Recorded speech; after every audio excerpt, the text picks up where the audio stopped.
Ever wondered what turns raw, messy data into meaningful insights? It's not magic, it's data engineering. In this clip, we will break down what data engineers exactly do and why they are important in 2026. Stay till the end to see how mastering this skill can shape your entire career. So let's get into it. If you are in IT and still stuck in the same salary, not getting enough interview calls, listen carefully. Right now, there are two types of people: those who keep waiting and those who upgrade their skills and move into high paying roles, earning 15 to 45 plus LPA because the market has already shifted. Cloud, data, AI, DevOps. These are the roles driving real career growth today. At Coding Superstars, we have helped thousands of professionals move into top tech roles. I got placed in IBEX Labs. Previously, my package was 8 lakhs. Now it is around 14 lakhs. Thanks for the Coding Superstar for the guidance, and the course is very worth it. I have accepted a position as a DevOps engineer at LTI Mindtree. The skills which were taught by Coding Superstar were directly applicable to the role, and I'm confident that they will be essential for my success. Recognized by Silicon India as one of the top 10 cloud computing training firms in India. People who once had zero coding experience are now working in top companies like Microsoft, Accenture, TCS, Infosys, and more. This is not just another course. This is your path to becoming industry ready. So watch this till the end.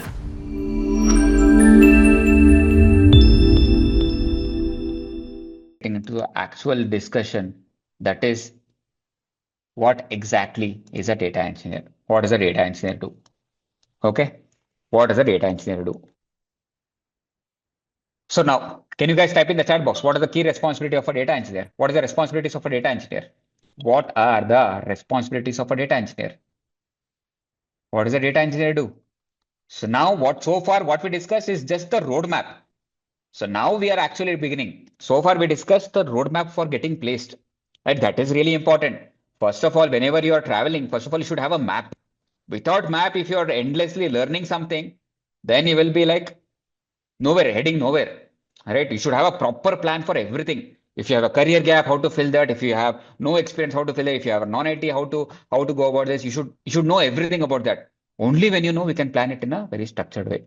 So now, as a data engineer, you have three major responsibilities. Responsibility number 1, responsibility number 2, responsibility number 3.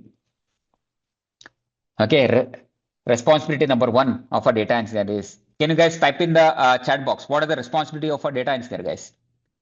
What does a data engineer do? What is the responsibility of a data engineer? Those who already know, please type in the chat box quickly. What is the responsibility of a data engineer?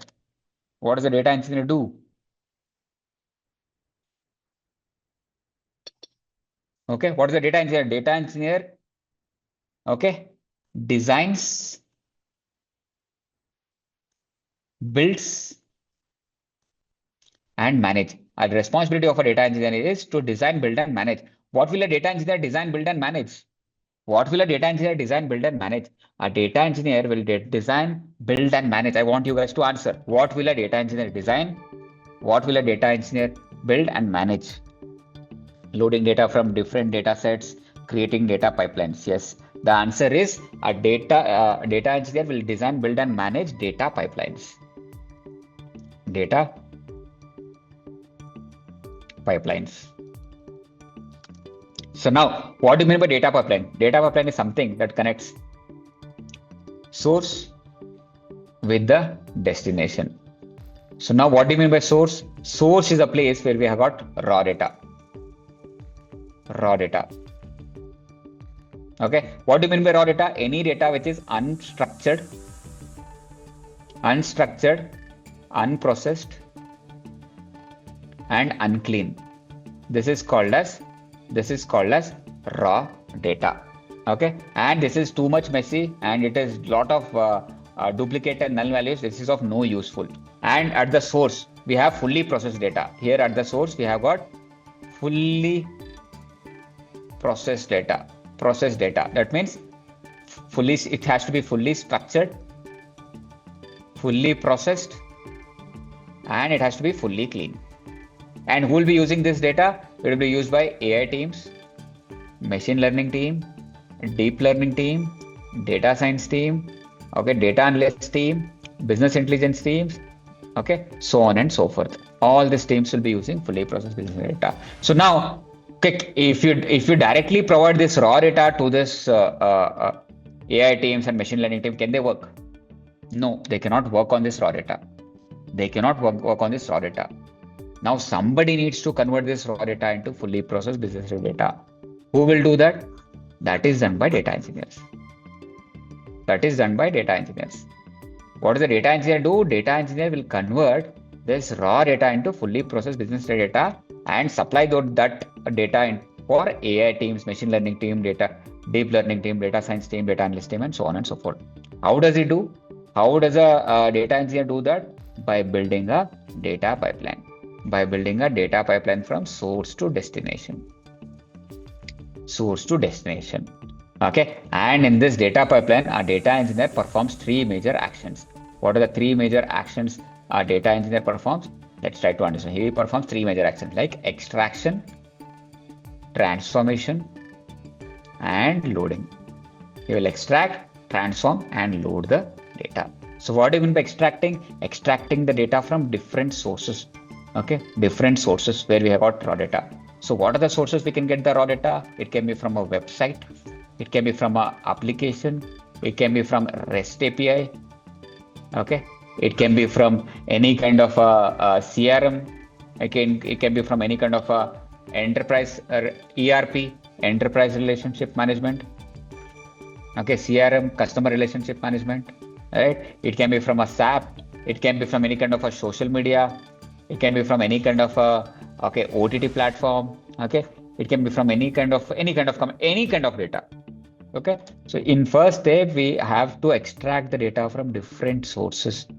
We have to extract the data from different sources into a single place. Which tool do we use in Azure for extracting the data from different sources? Can you guys answer? Which tool do we use in Azure for extracting the data from different sources? Can you guys answer?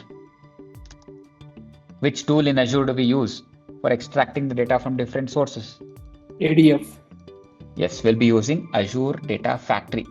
Okay, when I ask questions, you can even unmute yourself and answer. It's not, it's only that, right? You have to type in the chat box. You can even unmute yourself and answer, right? ADF. With the help of Azure Data Factory, we extract the data from different sources. ADF is like a traffic controller. That means the traffic of data is coming from different sources.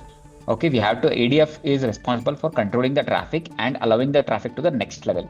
So now, before transforming the data, we have to do one more step here. Can you guys tell me what step is that? Before transforming the data, we have to do one more step here. What is it? What is that? We have to store the data. What are the storage spaces we have got? What are the storage spaces we got? Can you tell me like what are the storage spaces we have in Azure? Blob and ADLS. Correct. We have got blob storage and ADLS. Now, very important question is when you talk about ADLS, we have to take ADLS Gen 2. This is what is Azure is running right now. So now, very important interview question is, what is the difference between blob storage and ADLS? Blob is also storage and ADLS is also storage. What is the difference between them? Blob storage is used for storing small volume of data, in the size of gigabytes. Whereas ADLS is used for storing large volume of data or even called as big data. So now, can you guys tell me when do you call any kind of data as big data? When do you call any kind of data as big data? Okay, I want you guys. So maybe you talk about big data. You might have heard about big data from 100,000 different places. So now, when do you call any kind of data as big data? Very basic question. More than terabytes. It's a large amount of data consists of files. Yes, large amount of data. What is that large amount of data? In the range of terabytes to petabytes. Okay, so any data which is in the range of terabytes to petabytes, we will call it as big data. We store that big data in ADLS. But if it is less than TB, then we store the data in blob storage. I hope you are getting the clarity when we use blob storage and when we use ADLS. Then we have to transform the data. For transforming the data, which tool do we use in Azure? For transforming the data? ADF, right? Azure Data Factory. Data Factory is for extracting the data. Okay. For transforming, we'll use Databricks. Databricks, correct. So Databricks is used for transforming the big data.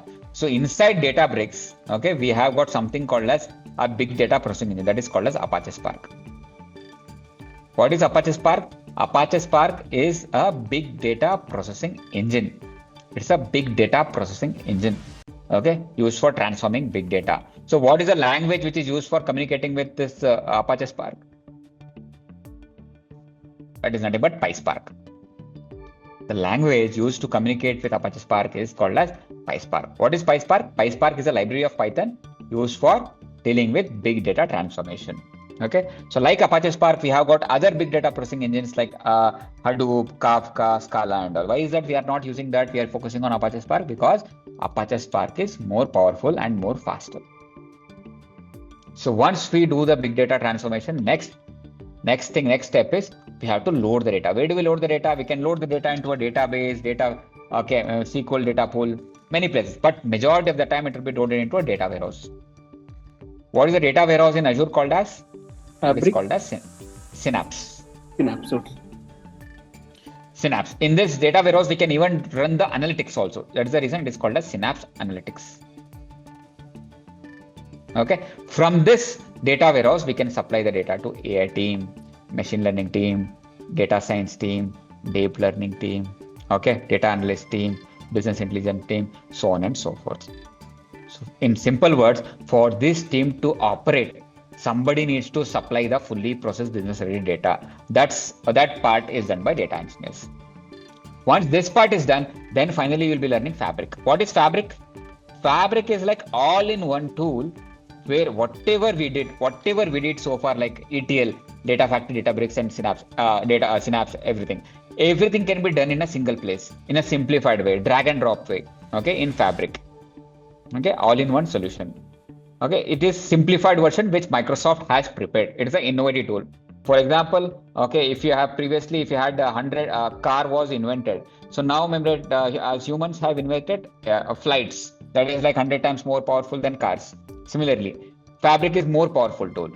So now you may ask, like, can I learn only Fabric and get a job only in Fabric? No. You have to learn first all the traditional approach of Data Factory, Databricks, and Synapse, and then only you have to learn Fabric. You have to learn both traditional approaches and Fabric also. So in short, we'll be learning everything. So totally, how many projects we'll be working on? We'll be working on 5 projects in data in this part of, okay, in this data engineering. First project is nothing but Data Factory.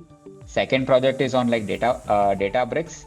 Third project will be on like data warehouse. Fourth project will be on Fabric data engineering. And fifth project will be on end-to-end projects, everything put together. Okay. And before getting started with this, you'll be even learning Python and SQL. So everything, all these things, whatever we are written in the screen, it will take around like 3.5 to 4 months to learn. 3.5 to 4 months to learn. Okay. In a very structured way. And at the end, we'll be working on some real-time concrete projects like e-commerce data pipeline, e-commerce projects, like banking projects, okay, like healthcare projects, HR projects. We'll be taking different projects, different real-time, like HDFC Bank or like Amazon. We'll be taking different data sets and you'll be working on it. I hope you guys are getting the clarity. And before getting started with this, okay, we'll first learn Python, SQL. So this is how the structure of the classes will be. Okay, so this is all about data engineering part.